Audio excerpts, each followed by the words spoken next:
Have you ever noticed how airports are not just places of travel, but places of thought, reflection, and unexpected conversations? In today's video, you will listen to a deep, humorous, and realistic English conversation between two friends waiting at an airport.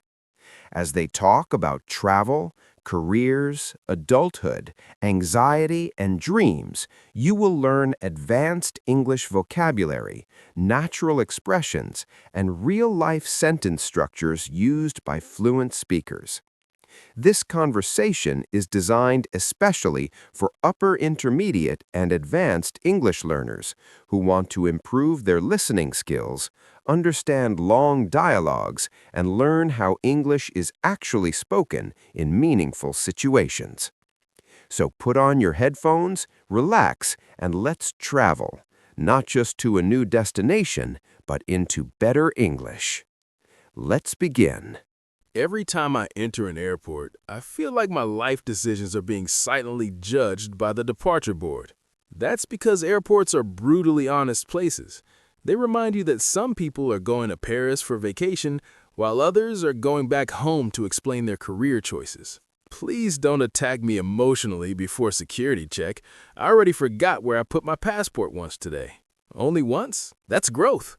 Last year you lost it while holding it. Only once? That's growth. Last year you lost it while holding it. That was a psychological test. I passed. Barely.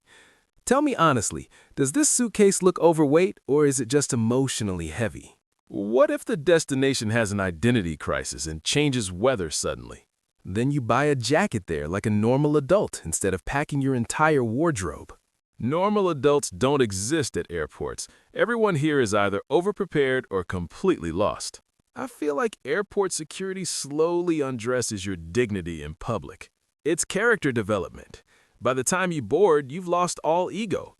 Why do they look suspicious even when I'm innocent? Because you look guilty of overthinking. You ever notice how waiting lounges make you think about life? Yes. Something about delayed flights triggers delayed ambitions. Everyone around us looks like they know where they're going. I feel like I'm just moving. Movement is underrated. At least you're not stuck pretending you're satisfied. Movement is underrated. At least you're not stuck pretending you're satisfied. Do you ever feel like adulthood is just pretending you're not confused? Constantly. Adults are just children with calendars and back pain. My family thinks traveling means I've figured life out. Families confuse motion with direction. Wow, that sentence deserves a boarding pass. Flight 302 is delayed. Of course it is. Even airplanes are unsure these days. Delayed flights are life's way of telling you to sit with your thoughts. I would rather sit with turbulence. And that woman hugging her family like she's leaving for a war, not a weekend? Airports amplify emotions. Even coffee tastes dramatic here. Because it costs double and comes with existential reflection.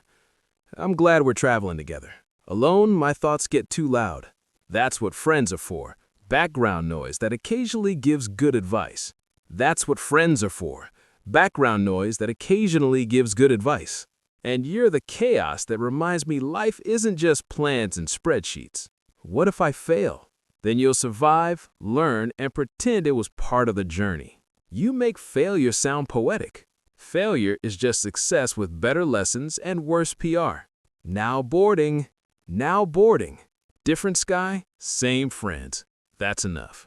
You know, airports used to scare me. And now? Now they feel like commas, not endings. Then let's continue the sentence.